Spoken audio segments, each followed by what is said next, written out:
ain't no pro. Anyway, that's life. It's life. Eavesdroppin.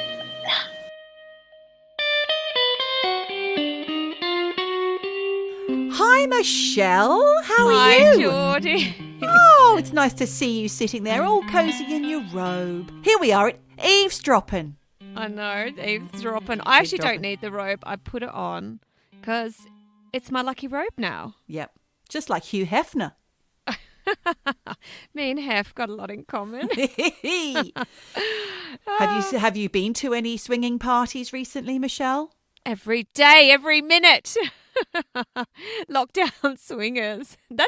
Seriously, that's your neck of the woods. That's what they do in middle class burbs. Yep. That's right. It's the pampas grass. Parting the pampas grass. Oh Jesus, that sounds terrifying. It does, doesn't it? Yeah.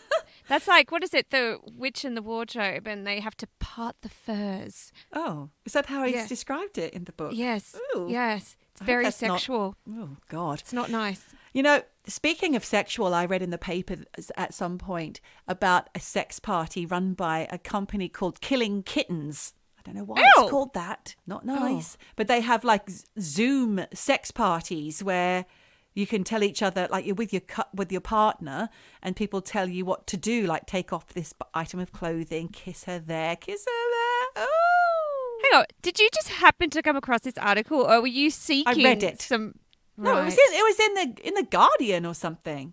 Yeah. All right. I'm telling you. Says you who reckons you don't know what Pornhub is. I don't. But you told me to research it. So I thought, don't shy away, Geordie. Read this article. You need to know what's happening these days. In the world. In the sex world. Do you know what? I actually read this thing, and it was, I mean, it's not as gross as the rat. It's rats from last week. But it was basically, this TikTok went viral. Yeah. And it was this NHS doctor who got on, and he's like, "Hi, my name's Dr. Karen Raj," or something. And he's like, "If you drink pre-ground coffee, you're basically drinking cockroaches." What? Yeah. And people are like, "Bleh, bleh, Why? I don't Why are want they to saying hear that? this." Why? Because so when you have coffee. I drink pre-ground coffee. Well, they just grind. I mean, there is apparently a certain percentage that the government says it's okay to have infestation of insects and cockroaches. And if you're drinking the pre-ground stuff, they don't bother separating it. That's upset me. Yes, you're one of millions. This TikTok is like, no, NHS doctor is telling me this. Fuck off. I don't want to know this when I'm drinking my morning coffee. So there you go. Thank God I'm not drinking it right now, or I'd be heaving. Did you watch any good TV this week, Michelle? Only RuPaul. We've had some requests for good telly shows from Ben Rain, the composer of the title music of this podcast. Okay, well, it's my favourite. I always talk about this. Rebecca Martinson. Oh, Rebecca Martinson, RuPaul. Oh, I've been watching a Norwegian crime drama it's Danish. It's called Deliver Us. Oh, I don't know that one. Yeah. Walter Presents, Channel 4. Okay. So give that a whirl. It's got a bit of a twist at the end. Oh, I love a twist. Yes. So give that a go. Well, do you know what? I'm still continuing to watch Blacklist, which jumped the shark many seasons ago. I'm sure you don't even bother watching it anymore, do you? No, but my friend married her. That's My right. friend's married to the lead lady. The lead actress. So maybe he Yeah. can tell us why she's finally gotten together with wrestler.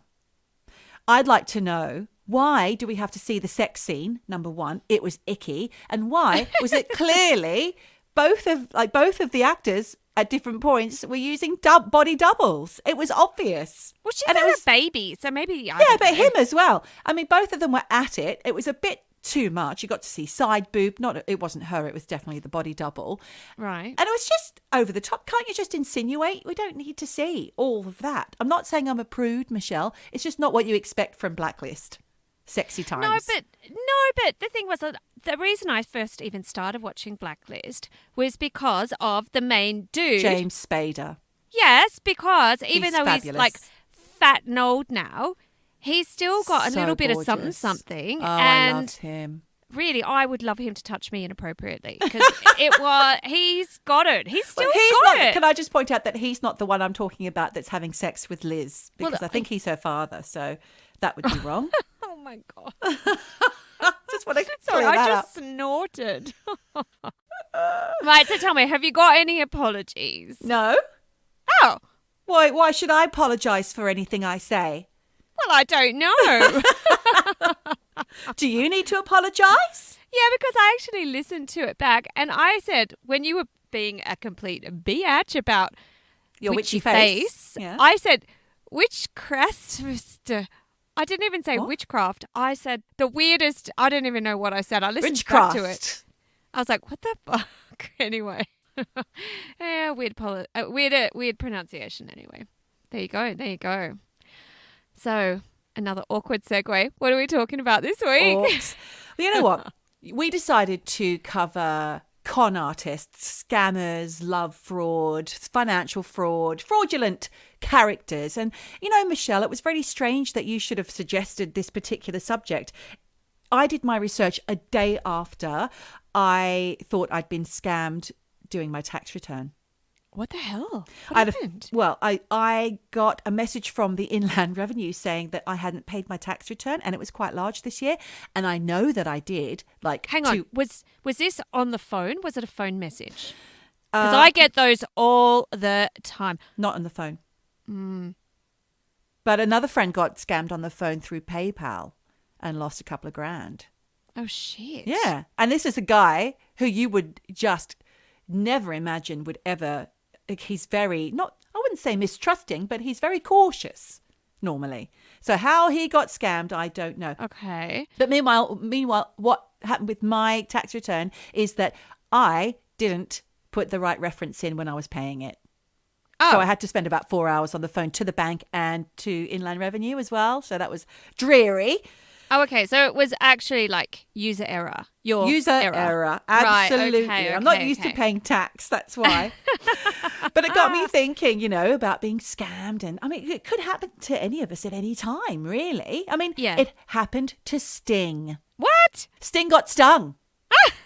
What happened? Well, Gordon Matthew Sumner, a.k.a. Sting, took his financial advisor to court in 1995 after he discovered he had been swindled out of 6.4 million. It says pounds here, so I'm thinking it's pounds. Jesus Christ. Yeah.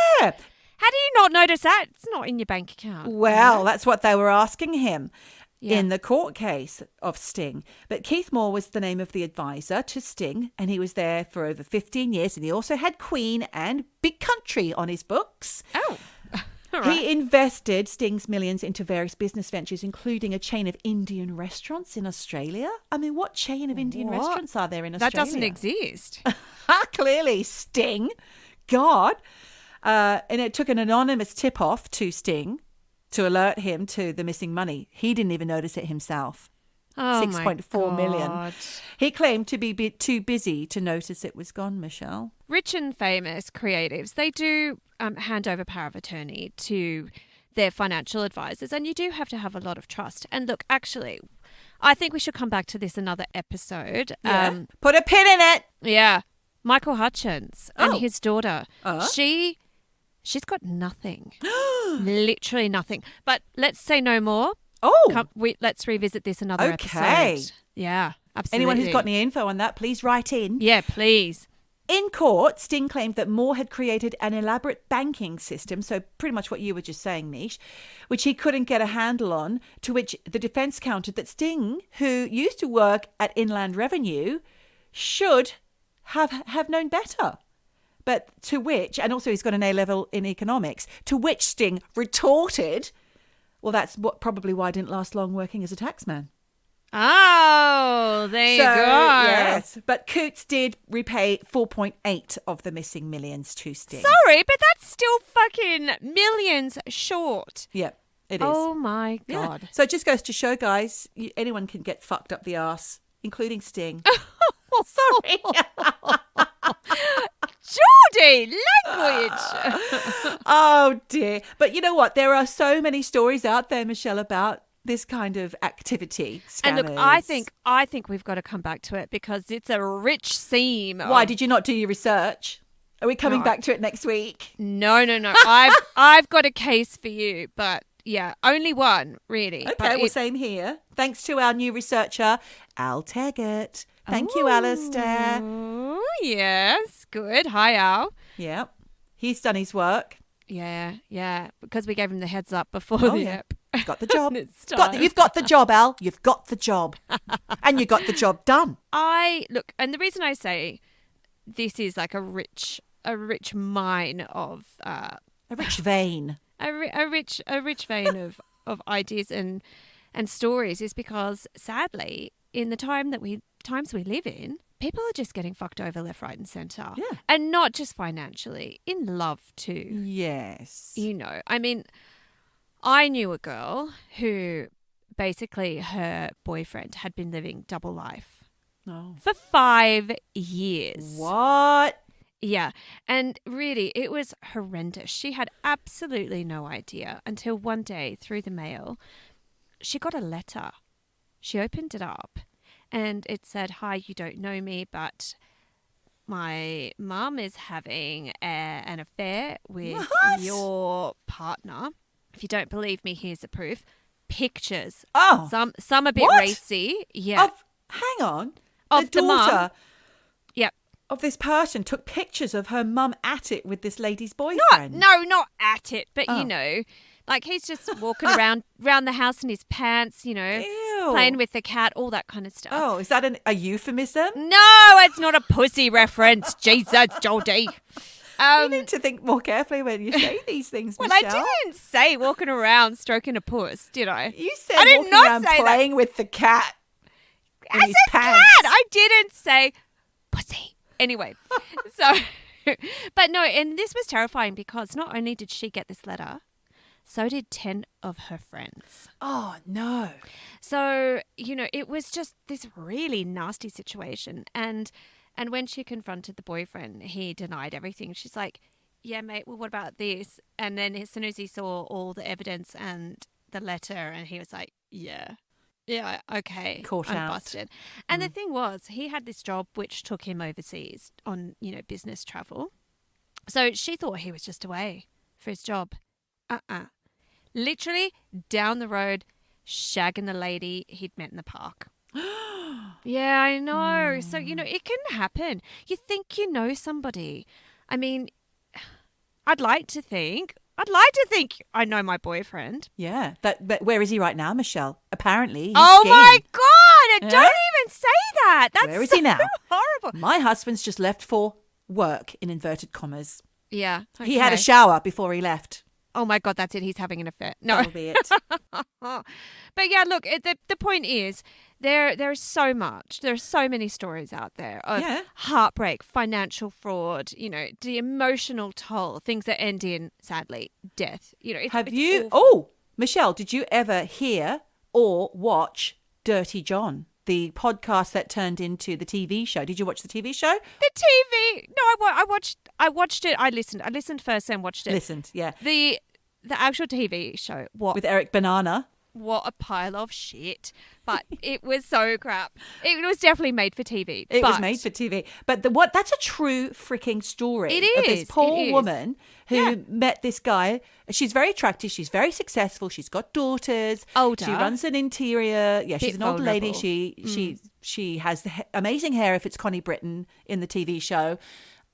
And she fell in love with this guy. Well, she didn't actually fall in love with him at first. She was a bit cagey about him at first, wasn't she? No, she liked him. It was the daughters who were like, come on, No, Mum, she who the wasn't. fuck is-" She was a bit iffy about him because he forced his way in on their first date. He was trying to kind of smooth on in there because he was representing himself and he was wearing the scrubs and everything as an anaesthetist. Yeah. When actually he'd just come out of jail.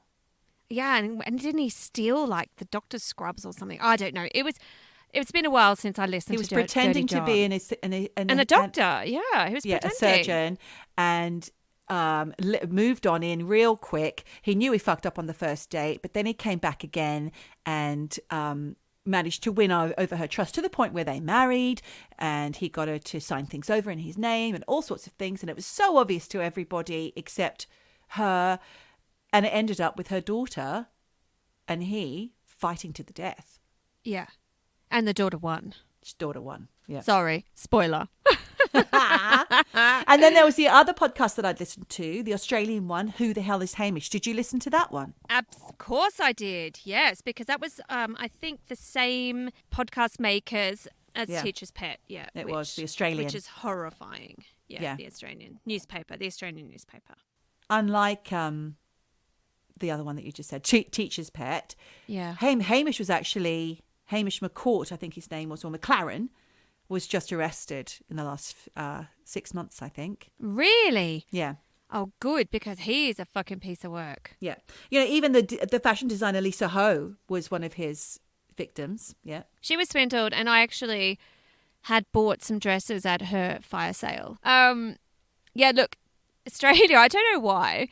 Maybe it's because we're Australian, but we hear about all the dodgy shit that goes on in Australia. Yeah. But I've been following this case, and it's an Australian case. Now, I don't know if you're ready for this or if you want to. I'm ready. I am ready for this. All right. Well, look, I get a daily email from Sydney Morning Herald. That's nice of them. Touching base. Yeah, they just, say hi. How you doing? It's been a while. And it's basically the headlines. And look, this case caught my attention back in November last year because it was just fucking bizarre. And since then, it has blown up in the Australian media. And, I think it's been reported a little bit over here, but it certainly hasn't made the splash on this side of the pond that it has in Australia. So I've not heard anything about this case. Well, look, I'm going to give it a red hot go because there's some crazy shit going on in this case, which is, we were talking about deception. It's deception on so many levels. But anyway, I think it's ongoing. So this case is not wrapped up. So we don't have a satisfactory end to this Well, story. the thing is, literally new details are coming to light every single day. And I think this case is just going to run and run.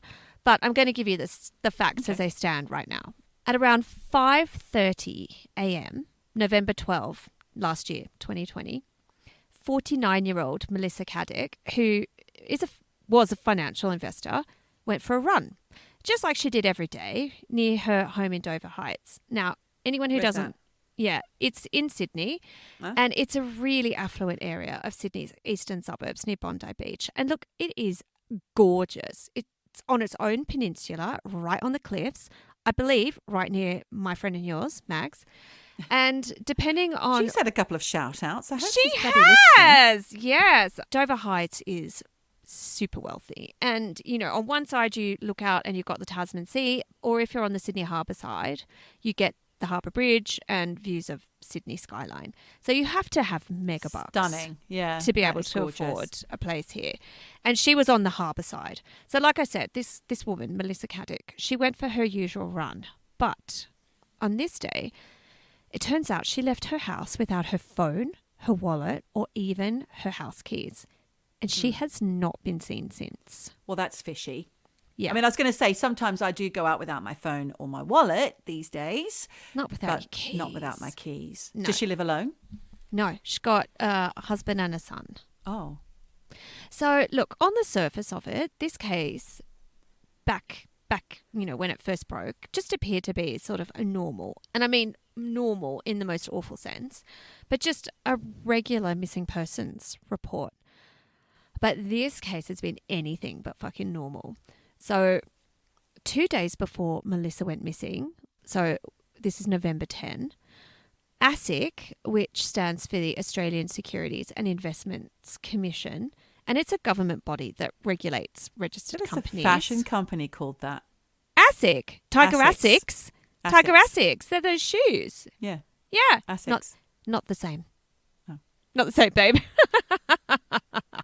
No, this is it's a body that regulates registered companies, and it's more like a watchdog for financial markets and providers of financial services. So anyway, the day before she went missing, 2 days before, they froze all her bank accounts, and they took measures without her knowledge to ensure that she couldn't leave Australia. Then the next day, so November 11, Melissa's $7.5 million home was raided, both by the police and by ASIC, where over more than 12 hours, they seized her computers, all her files, and, no shit, fucking wardrobes full of designer clothes, super expensive jewelry. I mean, this woman had the luxury lifestyle anybody could ever fucking dream of. Uh-huh. And at this point, this is where the case goes fucking nuts. So I'm wondering if she's done a Harold Holt, walked into the sea. well, Do you remember that? He was the prime minister who went missing. yeah. Walked out into the sea, they say. Well, do you Never know to what? be found. Do you know what? As we go through this case, that is actually like put forward as one of the theories here. But we'll get back to that. So, like I said before, Melissa claimed she was a financial investor. And look, to be fair, up until 2009, she really was. She was a financial investor. Yeah. But in 2013, she set up her own company, Madeof, and she did this without a financial license to practice. So, Which I'm guessing you need. absolutely, you know, Okay. because you have to have all of these licenses in able to be able to take people's money and invest it. And you also have to do courses on ethics. Think she missed that one. Oops. But anyway, so she set up this company, and I think way back even then, she knew what she was going to do. I think she set herself up here to like rip people off. But anyway, look, with Madeof, what she was doing was she was basically, taking people's money, and it was often their pension money or retirement super. no. Yeah. She would invest it, inverted commas, and provide her customers, which her clients, and this is the really tragic part, her clients were mainly her family and friends. Oh, no. That's really sucky. Yeah, it's really fucking brutal. Anyway, so she would take their money and promise them high returns. Except what she was actually doing is taking their money, putting it into her own personal bank accounts and living it up. Oh, And no. yeah, and basically what she had was a Ponzi scheme. And look, we've talked about that before. We have. in previous episodes. It's really reminding me of the Hamish McLaren case, actually. Really? Yeah, Yeah. okay. So, look, just quickly, for anyone who doesn't know what a Ponzi scheme is, it's basically an investment scam where, you know, the person running the scam pays existing investors with funds collected from the new investors. So there's no real investment. And eventually all Ponzi schemes fall apart because the people at the bottom get fucked over, basically. So, Jeffrey Epstein was a big fan of the Ponzi, as was God. our mate Keith Raniere, who, instead of a Ponzi scheme, he was running a pyramid scheme, which is kind of like the next step down from a Ponzi. And which is all basically MLMs. MLMs. We've got to do that in another episode. But yeah, so she was fucking dodgy as fuck, basically. And basically, I think this is exactly what happened. Her Ponzi scheme went to shit. And look, just as an aside, you know, the government liquidators, when all of this, you know, when they raided her house, they've gone through all her documents. They literally did not find one legit investment, you know. So bitch was out to defraud everyone right from the get-go, is my personal opinion. Okay. But now look, Melissa was smart, you know, and look, according to reports, she was charismatic, she was charming, she was confident, and she was really convincing. And she reeled people in using this idea of scarcity, right? So she'd appear really exclusive and in demand, and she'd say things like, I don't take many people on, but, you know, when a place in my books becomes available, I'll let you know. So she made people feel really lucky that she would agree to take them as clients. And look, I did this research and also found that she had this really elaborate story that she told to her friends and family about her previous experience, which sort of went along the lines of she'd been working for a company that had developed this really amazing software, and as a multinational kind of super company, they'd bought her program and she made $86 million from her share of selling this program. So her pitch to her friends and her family was kind of like, look, I've made my money. I don't really need to work, but I want to help you out and I want to give up, you know, women a leg up. So basically hand your money over to me and I'll grow that money for you and, you know, that's what they did. She promised to make them rich beyond their wildest dreams. So, but what actually happened was she took their money, and, you know, they and the saddest thing about this is they really trusted her, because from what they could see, she had it all. She was living the high life, and not just because she had fancy house and loads of sports cars and clothes and stuff, but also because they knew her. You know, this level of deception is so much more cruel because she knew them all. And, well, or they thought they knew her, and they trusted her. And she had around 60 clients on her books. And her clients, over the course of since 2013, transferred to her nearly 30 million Australian dollars. So God. It's big fucking cash here. So, look, if we go back to the day Melissa went missing, it was her 15-year-old son that said he heard the door, like the front door, click at around 5:30 in the morning. Now, Melissa's husband, Anthony Coletti, who, according to reports I read, they were all like going on about, oh, he's this young toy boy, and, you know, and I was like, okay. I looked into it. He's 41 and she's 49, so he's 8 years. And I'm sorry, but that's not a fucking toy boy. And don't even get me started. Close to home. Oh, shut up. I like a younger man, as we all know. Oh, yes. Boys, boys, boys, I'm looking for a good time. That used to be your anthem on a night out, wasn't it? No, what was it? Young boys are my weakness. Anyway, dude's not that young. So I was like, oh, come on, he's not toy boy. But anyway, look, a little bit about the husband. He was her hairdresser, right? Oh. And a DJ, aspiring DJ. To be honest, I checked out one of his videos. It's quite shit. So it's a bit embarrassing. And look, and she funded all his like music and whatever. And according to friends. Do you know what I'm imagining right now, Michelle? Do you remember, what was it? What's his name? Chris Lilly. Okay. Oh, yeah. What was it called? The latest thing that we saw? Oh, not Summer Heights High. Psychos or something. Oh, God, something. Yeah. There was a real estate agent with a really big bum. Oh, yeah. And he worked as a DJ at weekends. Oh, my God. His whole family had huge asses. Yeah, Jesus. I don't know if Anthony Coletti has a massive ass. But let's just put it this way. Obviously, the rich wife was funding his really crap DJ. Can I ask, was he the father of the 15-year-old? No. Second husband. Husband. So, yeah. Look, and you know, according to the friends that knew both of them, she wore the pants in the relationship and was apparently controlling and like super organized. And, you know, they say it wasn't emotionally or financially an equal relationship, but, you know, who knows, whatever.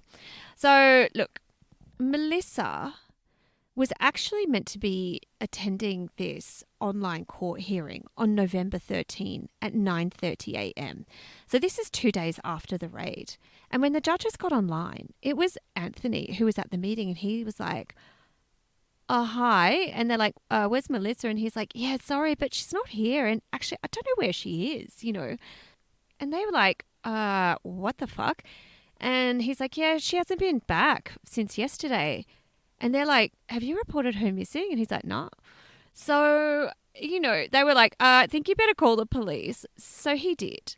And he reported her missing the day after she'd gone for the run. So like I said, November 13. And this was at midday.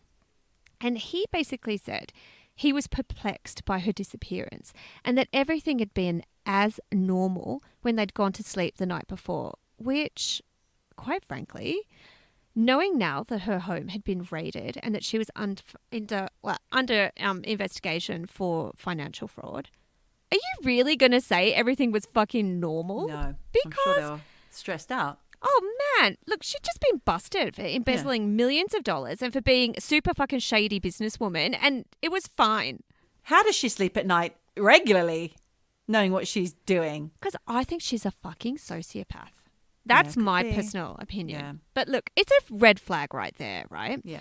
So, because no way could things have been normal. Second red flag, the husband did not report her missing until 30 hours after she'd apparently gone for that morning run, right? And just didn't totally come fishy. home. Yeah. So, look, and exactly fishy. And in the context of that raise, the police seizing all her computers and files and shit, he took his sweet time to go to the police. And in my opinion, that is so fucking dodge. So I think, what's also dodgy is that all the friends were calling him saying, Melissa was meant to be here doing this, here doing that. He never mentioned a single thing about them being raided, about her being under investigation, about her being missing. Really fucking dodgily. Wow.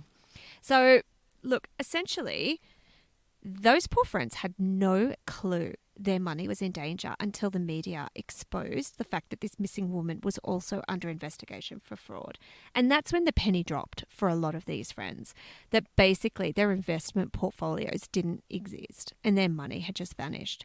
And look, in the research, Melissa had prepared these super elaborate fake documents with letterheads and investment trajectories and all this stuff because her friends trusted her. They didn't dig into it, right? Actually, there was this one poor woman who, when they broke the news that she was under investigation and was missing, she freaked out and went to CommSec, which is the investing arm of the Commonwealth Bank, and that's one of the big banks in Australia. And she gave them her account number on her investment documents, and they were like, that account doesn't exist. So all her money gone. I mean, I can't even imagine how that would feel. Your fucking heart would sink, right? So, well, that's how I felt when I realised that all that money I'd paid to the bloody HMRC had gone missing. Oh my God, yeah. It just makes I was sick. Yeah, I mean, I can't even imagine. I also saw some of her spending, right? And it's wild. I mean, they were these spreadsheets doing the rounds online, and it was $229,000 spent at Dior. That's $250,000. That's a couple of bags and a hair beret. Yeah, probably actually. And then, there was $187,000 at Canturi Jewels, and that's a super high-end jeweler in Sydney. $40,000 at Net-a-Porter, $45,000 at Farfetch, $18,000 at Louis Vuitton. I mean, she's got expensive taste. She does, right? So all the while she's spending up, and she's just taking more and more money from her friends, and she was ripping them off left, right, and centre, but playing the role of a mate, right? What a bitch! Sorry, that's good. This lady's a bitch. I don't like her. What? Only now you're saying she's a bitch? It's just occurred to me that she might be a bit of a cow. Well, the thing was that the friends were saying, you're not my friend anymore. Well, the horrible thing is that the friends were like, she was a friend to us. She would come round, have coffee. We'd be talking about personal things. All the while she's looking us right in the face and spending our money. It's just really fucking bizarre, right? Yeah.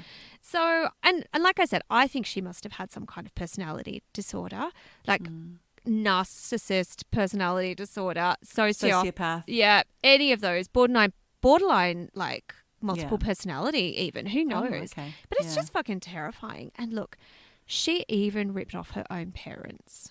Oh. They're 80 years old. She ripped them off $1 million because she told them, just hand over all your retirement, all your pension, everything, and I'll invest it in property for you. Spent it all. Heartbreaking. Bitch, it is heartbreaking. And I mean, clearly she does have mental health issues because, look, people like that, they're charismatic, they talk the talk, and they don't have any remorse. And we listen to our murder podcasts. We hear this over and over again. People with this type of mental health issue, they feel no guilt, no remorse. It's a type of psychopathy. Yeah. It is, yeah. And they feel they don't feel any guilt. No. But let's go back to this 30 hours, right? Because you could 30 hours it took for her husband to contact the police. Now, look, he's claiming that he has no idea about her shady business dealings. And apparently, literally in recent reports, he's saying she's innocent. She's been framed. I mean, sorry, but like the evidence is there, mate. Like, open your eyes. So she's got 30-hour head start on the police. And what can you do in 30 hours? You can actually pretty much get to anywhere in the world in 30 hours. You can fly to the UK. Yeah, that's not 30. That's more like 22. So, yeah, but you have to get to the airport. You've got to wait for the flight. You've got to, walk around the airport. But this woman, she's not going domestic. She's not even going first. She's probably got a fucking private plane somewhere flying her out. Because remember, they put in place things that made her unable to be, like she would be flagged at airports. Okay. So, look, I just want to put that out there that... So she didn't flee. Plus it was pandemic last year. So you said it was 2020. Yeah.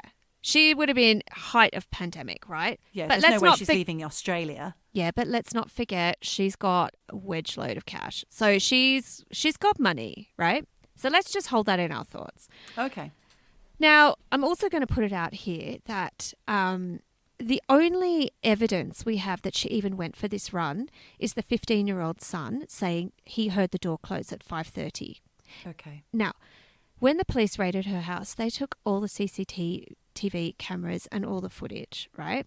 Which is a bit of a bummer, bit of a bad move. But let's remember here, she lives in Dover Heights. CCTV in every fucking house because they are like security up Prime to targets. the hilt. Yep. Not a single scrap of CCTV footage exists of her leaving the house or her doing anything that morning, right? Why? What is that because of something the police did? No, it just doesn't exist. They've gone to neighbours and they've looked at CCTV and nothing. She's not anywhere. She didn't leave the house. Or she left before that run. Okay. Let's skip forward now to February 21 of this year. A badly decomposed foot inside a running shoe was found by campers at Bondi Beach, south of Tathra, which is basically your neck of the woods. My neck of the woods. Yeah. Jesus. And that's about, for anyone who doesn't know, it's about 400k from like her house in Dover Heights. And I want to talk about this foot because I don't know why, but I'm really kind of fucking obsessed with this foot because it's just so macabre. 1 foot. 1 foot, right? So from the minute the police saw images of this shoe with the foot in it, they knew straight away it was Melissa's shoe because the running shoe she was wearing was some kind of limited edition from Israel and it's really unique. And probably one of those fucking super expensive, like 5 pairs ever made. So they knew it was her her foot when it washed up. And then the police did DNA testing. And yes, it was confirmed that it was a DNA match to DNA on her toothbrush. Well, that's it. It's Melissa's foot. Now, there are a few things here that I find interesting about this foot. First of all, the amount of decomposition on the foot was not 3 months worth of decomposition. And the environmental damage to the shoe was not what you would typically expect to see in a shoe that had been in water for 3 months. So the suggestion here is basically that the foot was not chopped off at the time she went missing, but much later. Now, if this really is the case, then she was alive after she went missing, which means that someone out there knows something. And look, apparently I also read that she went to school camps at Bondi Beach when she was a kid. So she knows that fucking area. So is it possible she went there to hide out? Or she went there and threw her foot in there to throw them off the set. Well, do you know that what? Didn't happen, did it? No, I'm not even joking. Back to this foot. You don't believe that she just chopped her own foot off to say, look, there you go. I'm faking my death by chopping my own foot off. You wouldn't Geordie, do that. this woman is capable of anything. And look, I've scoured the internet because I want to see pictures of the fucking foot. Because let's face it.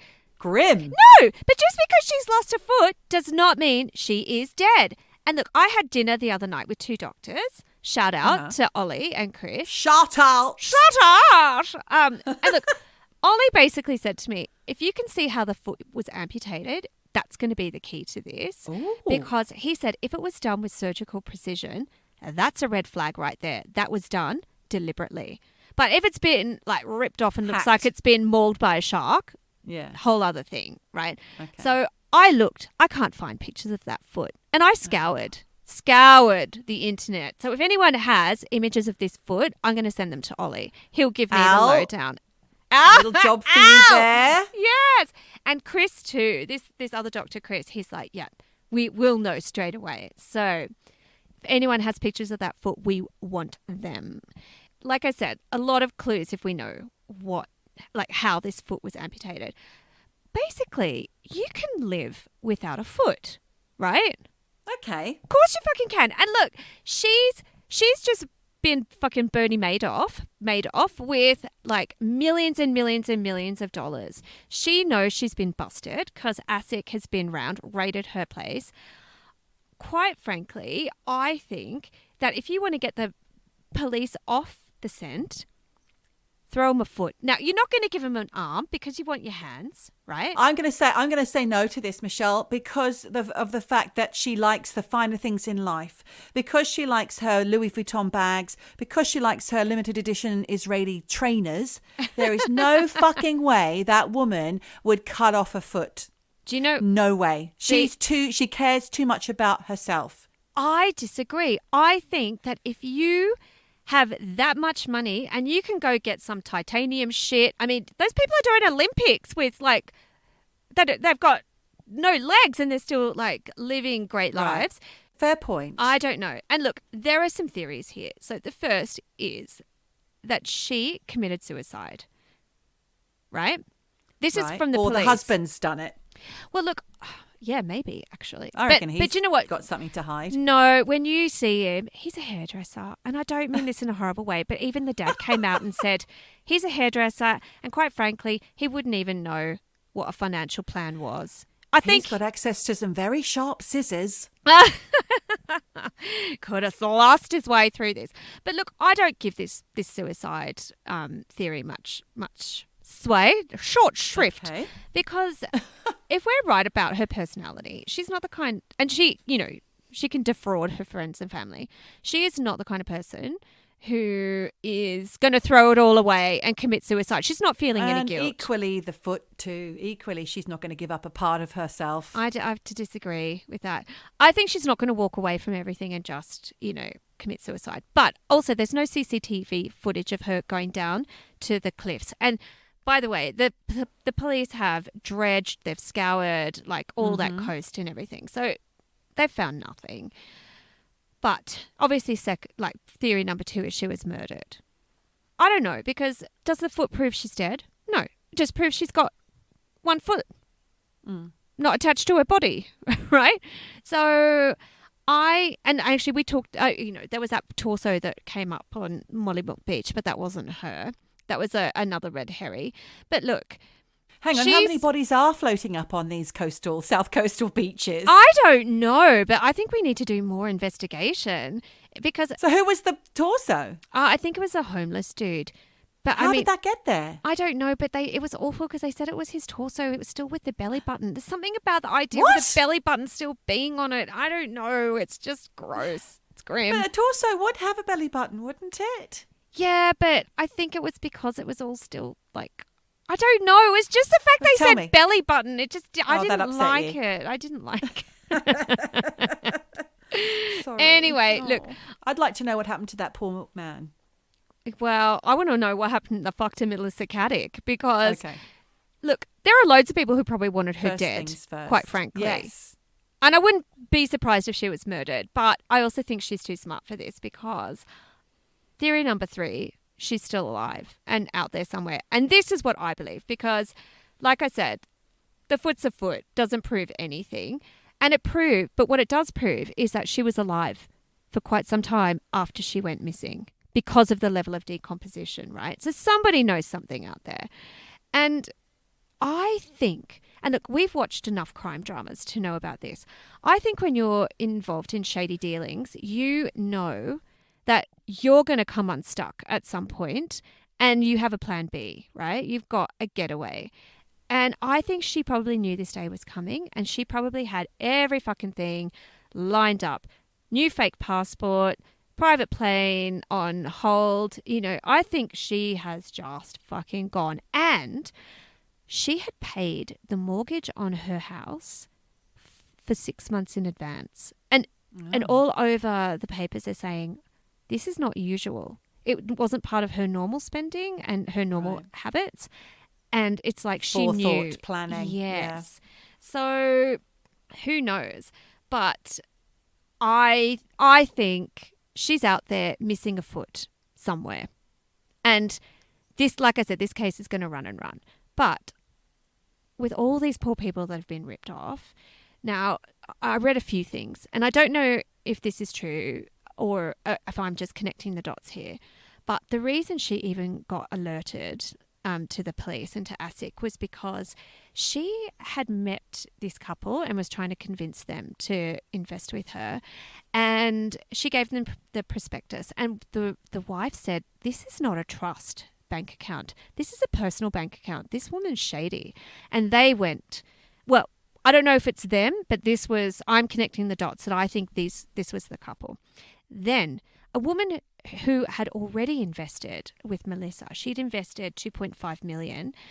She went to her fancy eastern suburbs dental clinic, got chatting to some lady who said, I'm a financial investor. And she said, oh, well, I've got a fabulous one. Her name's Melissa Caddick. And this woman said, oh my God, steer the fuck away clear of her because she has stolen my license number. I'm still trying to get to the bottom of what she's doing. She is shady. Now, this woman went straight back home, rang Melissa and said, hey, I found a property I want to buy. I need my $2.5 million tomorrow. And Melissa was like, I think that's a really bad idea. I can create more money from you than investing in property. Really tried to convince her, but she said, no, I want my money back. So she got the money and she got $300,000 fake profit, basically. Now, for me, I feel like, okay, that woman had a happy ending because she at least got her initial investment back. But knowing what she knows now, I wonder if she's holding on to that $300,000 in profit because that's actually someone else's money. It's not profit. It's stolen from someone else. So I just want to put it out there that I would give that money back. Yeah. Now, because you're a good person. I am a good person. But sadly for most of her victims, they were not rich eastern suburbs ladies. They were just people who worked hard, who took out all their savings and gave it to her in good trust. And look, even Anthony's father, her husband's father, who was a justice of the peace, it's been discovered his signature has been used for, she's faked his signature on documents. So he's been embroiled. It's just this whole big mess. But just yesterday, the financial liquidators came forth in the news and said that they have discovered a secret portfolio of investments that she buried deep, but they've followed the money and found it. And that if they sell it all, a lot of the investors who have been ripped off could be paid back. Well, get something. So, they're... Then. Yeah, exactly. But look, what I find really awful about this case, obviously, it's so layered, but, losing all that money is going to fucking hurt. But the level of betrayal and deception, it's fucking devastating. So to wrap up here, I guess I just want to say, people, if you're going to invest, please do your due diligence and be thorough. Don't just think because someone's your friend, they're not going to rip you off because you don't fucking know. And, dig deep, investigate things to make sure they're legit. And if it looks too good to be true, it probably is. It probably is. Absolutely. And do you know what? I'll give some updates in the coming weeks if there's anything more on Melissa Caddick. But there you go, people. Fucking Melissa Caddick, what a witch. So the latest from the police is that they are just going to chase that money to try and pay back her investors or the people that have been ripped off. The latest from the police is that, like I said, they've found this secret portfolio and they're confident that will be able to give people some kind of cash in their pockets. But Anthony was not a creditor. So he never. Anthony's the husband. The husband. And neither is the kid, right? So they're not creditors, so they are not going to receive anything. Oh. So, and there's this picture of him in the newspapers with showing like a screenshot of his bank account. He's apparently got $1.52. I mean, this woman was fucking supporting him in everything. Their home is now in Dover High. It's gorgeous. It's going up for sale for $9 million. They reckon after the mortgage is paid, they will be able to clear $5 million. So that will go to helping some people recover some of the debt, their investment back. What about the child? What about this 15-year-old? But he gets nothing because she invested. Where's his father? Well, I don't know about that side, but certainly from Melissa's perspective, it's all ill-gotten gains, and the kid's entitled to nothing because it's not hers, and therefore it's not his. But the thing is, he's going to be homeless because basically the husband, Anthony, and the kid, they are entitled to nothing, and they have seized all the Porsches, all the racing cars, all the fucking sports cars. They're all being sold. Yeah, they did. They literally took out like armfuls of designer clothes. They're all going up for auction. They're going to sell off whatever they can to be able to try and claw back money for, these people who invested and try and get something back. So, sadly, like I said, the husband and the son are not listed as creditors, so which means they never invested any money, so they're not entitled to any money. So they won't receive a penny of anything. Oh man, that's so sad for the boy. I mean, the husband can probably just go back to working as a hairdresser and just scale back his lifestyle choices a little bit. But that's going to be really hard because, there's a lot of media about how she would take these super expensive holidays to Aspen, and she was telling everyone she owned this apartment in Aspen, and it was I think to do with the Little Nell, and I've actually stayed at the Little Nell. It's fucking gorgeous, right? Yes, but no one's going on holidays to Aspen at the moment, Michelle. No, what I mean is she's saying she owned this apartment in Aspen. Oh, I see. Turns out she's only ever rented, but she's such a psycho that in a copy of her will she had gifted her Aspen apartment to a friend. Oh. Now, she knows full well she doesn't even own the apartment. So what kind of mental illness is that, So, but, poor Anthony. It's deep fantasy. It's deep fantasy. And I've got a story to tell. It's going to be next week now because obviously we've spent a lot of time talking about Melissa Caddick. Yeah. So we're going to have to do a two-parter, and I'm really intrigued to find out more. So I wonder if I can ask you to look into a little bit more some questions that I've got about Melissa Caddick, and maybe anyone else who wants to write in and ask questions. Michelle's very good at Googling. Very good. The Google. But yeah, please get on all the socials and, fire us your questions because, I'm really, really following this case. I just think it's so intriguing. And like I said, I'm fucking obsessed with that foot. And I want to know, if you're on the dark web and you've got pictures of this foot, confidentially, send it to me. I'll send it on to my doctor friends because, look, there is more to this. It's like an onion. We are going to uncover layers and layers and layers of this case. And quite frankly, I know you think she's dead. I think she's out there just pissing herself laughing at all of us. Wow. Yeah. Michelle is so excited. It's a shame our audience can't see you, Michelle, bouncing up and down, hardly containing yourself within your little white fluffy robe. I know, the robe is flying with all the excitement. But sorry, I've got a story to tell about a similar lady who got away with a lot of fraudulent behavior for many years until one of her victim's brothers decided to make a podcast about it. And I'm talking about Leslie Manukian and the Wards family from New Zealand. And I'm going to talk about that next week. Oh, in addition to you filling us in on the with new more details Melissa Caddick developments. Exactly. We want to know. And I want to know more about this torso. How many body parts wash up on the Australian coast? I lived there until I was 16. And you never found a foot? No, I did find a couple of... I found a kangaroo once with the missing, part of its leg, just the meat of it missing. The bone was exposed from knee to ankle. Doesn't count. It's not a human. It was quite shocking. It would be quite shocking. Yeah, it wasn't human. Well, I'm glad that I never found a human part washed up on Casey's beach. I don't think anybody wants to ever find a dead human. I mean, it's shocking. Have you ever seen a dead body? I have, unfortunately. I've seen a couple. One was under a sheet, and it was in a car which was parked outside the priest's house in Ireland. Oh my God! It's in rural Ireland about 30 years ago. 40 years. What am I saying? About 20-something years ago. Yeah. Maybe more. In rural Ireland, and obviously someone had died, and they're in a little tiny village in Ireland, in Clane, I think it was, and whoever the family member was had driven the body around and parked it outside the priest's house so that, you know, obviously he could be brought in or something. It was under a sheet.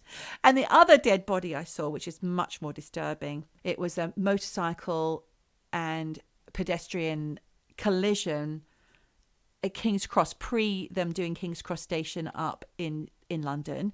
I was coming back from a work do, absolutely pissed, with about 6 or 7 other colleagues, all flying high, until we saw, it must have been about 5 or 10 minutes after the accident. Oh, and we didn't know what we were looking at. And it was spread. The person was... No! A smear! Yeah. Oh, Jesus Christ. Well, Wasn't good. Oh, fucking hell. But you know what? I think I may have told you about this at the time.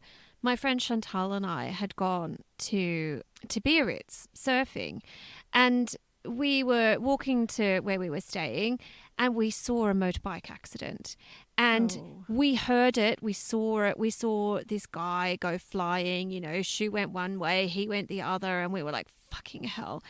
And she's a pharmacist, and she went up, not that she thought she could do anything, but you never know. She went up and she came back and she was as white as a sheet, and she said to me, the foot is in the shoe. And I was like, what? She's like, that shoe we saw, the foot is in it.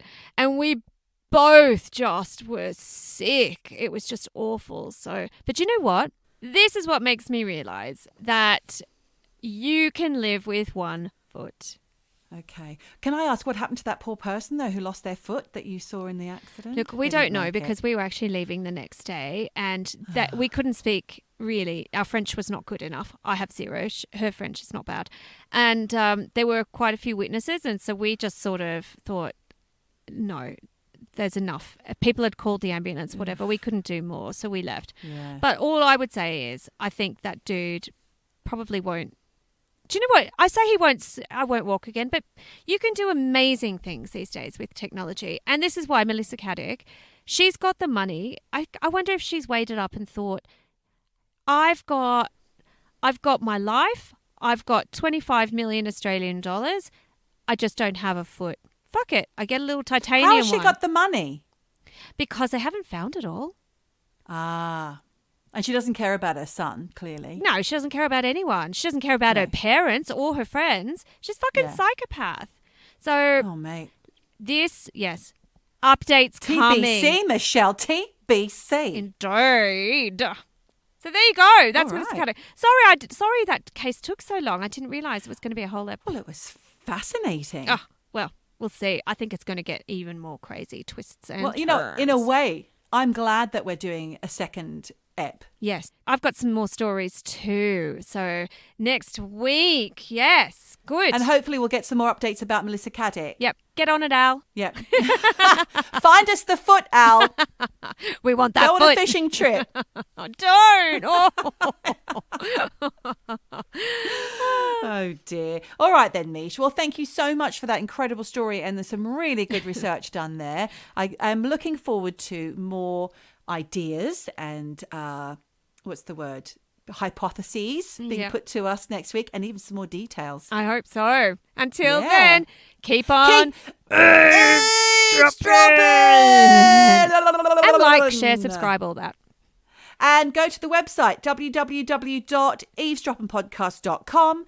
Send us your stories and suggestions and just loving messages at hello@eavesdroppinpodcast.com. And also, we've got a YouTube channel where you can see Geordie dancing, being a witch, doing all her shit. So very, Yes. very entertaining.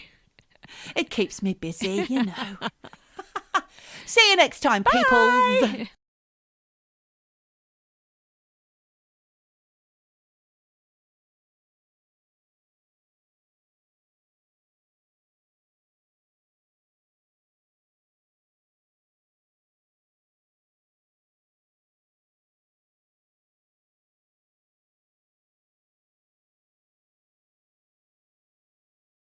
Eavesdroppin', eavesdroppin', droppin', eavesdroppin', droppin', eavesdroppin', eavesdroppin', Droppin', droppin'. eavesdroppin'.